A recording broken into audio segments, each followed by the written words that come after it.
Alright guys, come along the ride with me. Today's service call is a house we've been to before. And it's got a older system in it. And anyways, let's see what's going on.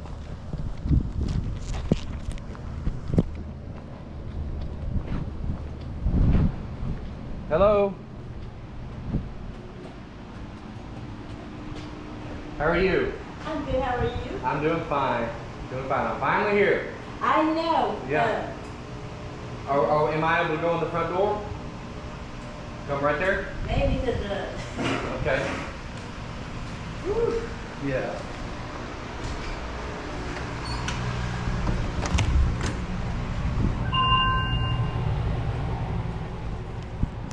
Okay, so what's going on? Let me turn the light on for me.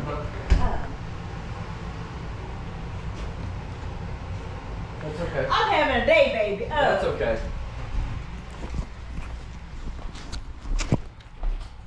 Sometimes it'll get. Sometimes it'll get cool in here, and then sometimes it'll be hot as hell. Okay. You know, and it's like I'm just wondering what the hell going. Yeah. I'm sorry. That's okay. I'm sorry. That's all right. That's all right. It's nothing towards you. I'm just. No, that's fine. It's frustrating. Yeah. But you know, sometimes it, like past 2 weeks, it's been hell in this house. Okay. We had to let the windows and stuff just to get it up, and then the air out there was kind of hot, so it's like we was in misery. Okay. All right. Well, so it's working intermittently. Yeah. It's not working every time it kicks on. Exactly. Okay. Well, let me check it out. Okay. And I'll see what I can find. Okay. Okay. Thank you. You're welcome.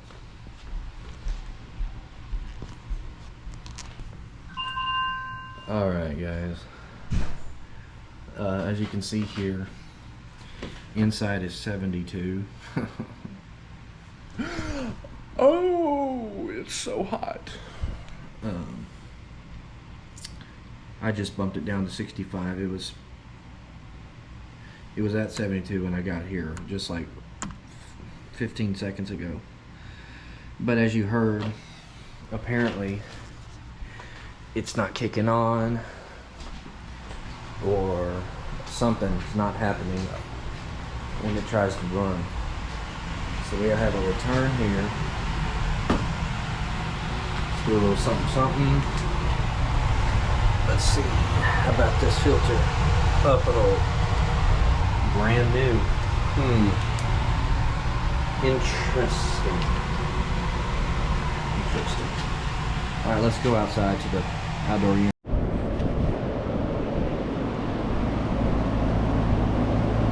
Here's our unit.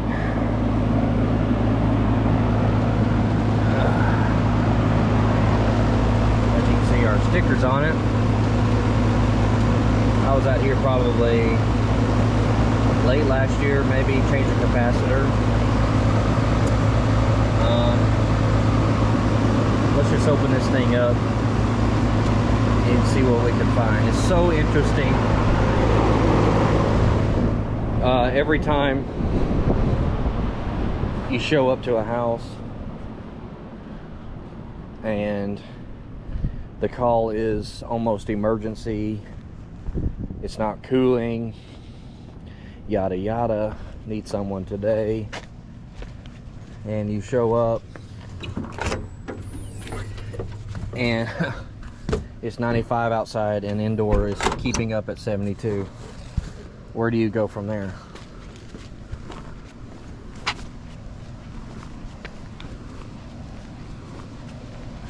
So we'll see. Now what could be happening is I don't know if there is a switch inside, like a condensate switch. A condensate switch might be tripping often enough to where it's cutting the unit off and on, but I don't know. So let's just open this up, do a few tests, and we'll go from there.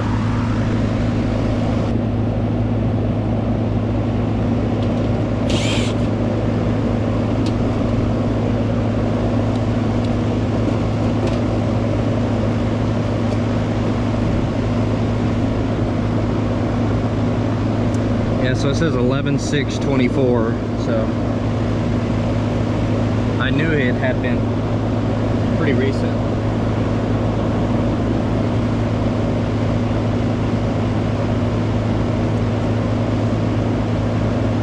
So we know that the unit is keeping up at 72. So I'm not really concerned about a refrigerant charge.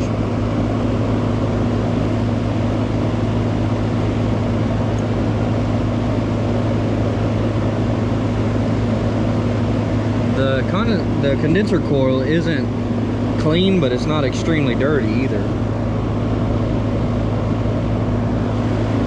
But the backside is.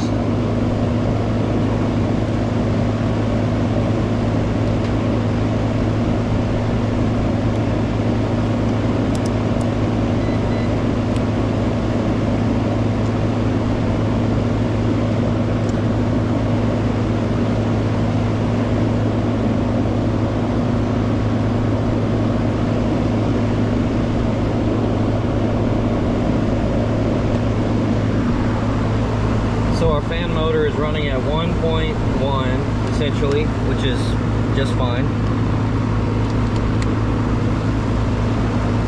And our compressor's at 10.8, so that's, both are in good operation.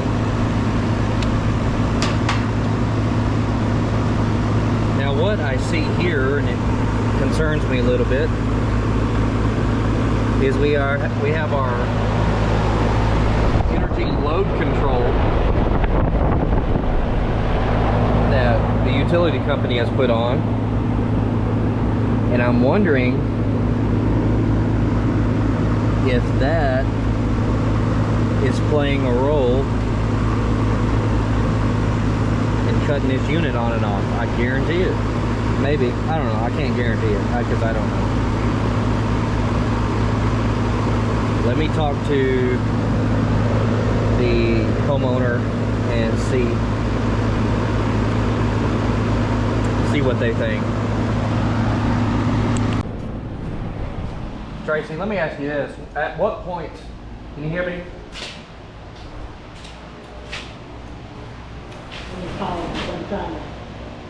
That's okay. So when is this unit cutting off? Is it like midday or like throughout the night? Midday.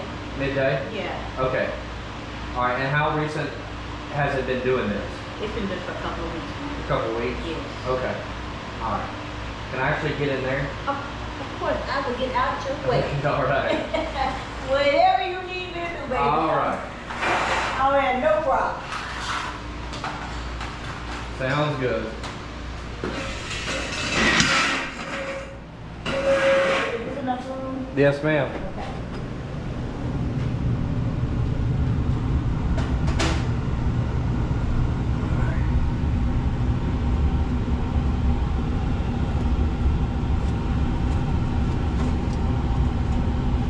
Looks like our condensation line is sweating.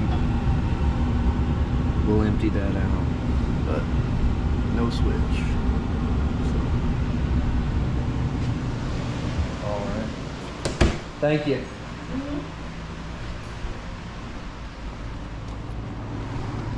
Okay, so to check that out, there is no condensate switch turning it on and off. So that's out. The condensate line is dripping. We're gonna clean that out to verify, just to make sure, you know, it's clear, doesn't back up and ruin any floors. So I'm gonna get the vacuum, I'm gonna suck this out, then I'm gonna call the homeowner and ask them permission to disconnect this. So here's what I assume that's happening. For the past few weeks, when it's really getting really hot, the energy company is cutting power to these houses to control the amount of load these AC units are pulling, which is cutting these people's AC off during midday when it's the hottest portion. I mean, how ridiculous. What kind of deal is that to sign up to get a $20 one-time rebate. And at their discretion, they hand you 20 bucks. And then at their discretion, they cut your unit off because too much electric is being pulled. I don't know, doesn't seem like a deal to me. But I'm gonna take it off, see what the homeowner says. If they want to leave it on, they can deal with it. But as far as what I was seeing is the unit is working, it's operating. Obviously, it's keeping up the temperature at 72 degrees. It's almost 95 out right now, so I don't see any concerns of the unit itself. So let me suck this thing out, make sure we're all free and clear here. But let me call the client, because I need to see about taking this out. It's not doing any good. I think they've got their $20 back, so I think they'd rather have cooling during the day than have, you know, 20 bucks. Oh well, we'll see. Your call has been forwarded to an automated voice messaging system. Fine. All right, we'll sit and wait for the call back. She calls back within probably 2 minutes.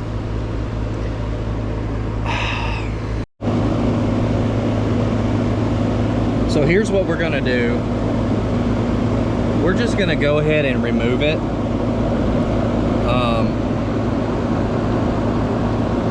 You know, I'm not really comfortable just leaving the property and not really fixing anything.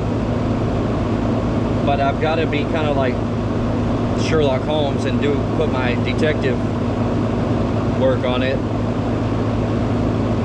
The capacitor charges are fine. 45/5. It's reading 45. This is a 10 microfarad, I believe. It's 7.5. It's reading 7.2, something like that. Contactor's working. Obviously, everything is working. Refrigerant charge is good. You know, what could possibly be causing this thing to come on and off intermittently, unless there was like a thermostat issue, which there possibly could. But the pressing thing that I am seeing, and what it is more than likely, is this load control is shutting down this unit when too many AC units are on. That's a bad deal. So I'm just going to cut it out, and you know, we're gonna wire it back like it was installed originally, to where the thermostat controls it,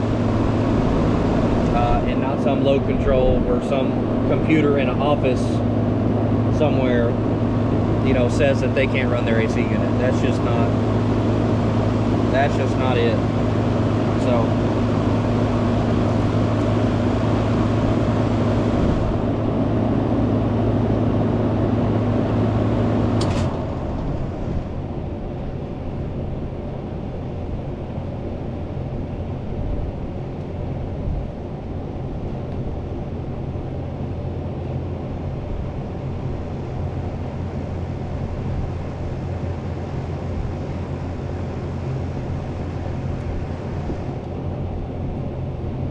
I'm doing this live 24 volt because that electric panel over there is all locked up, and it's going to take her several minutes to even find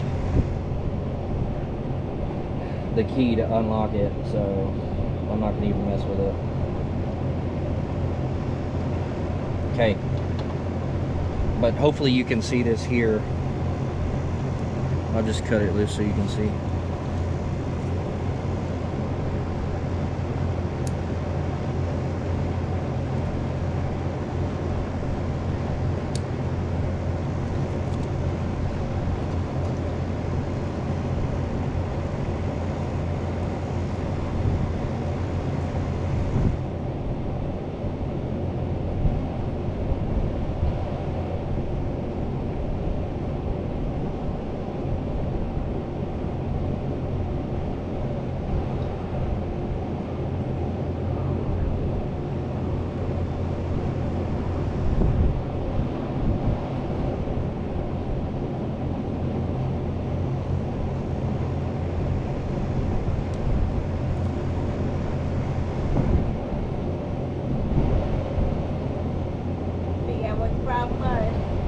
I think so, ma'am.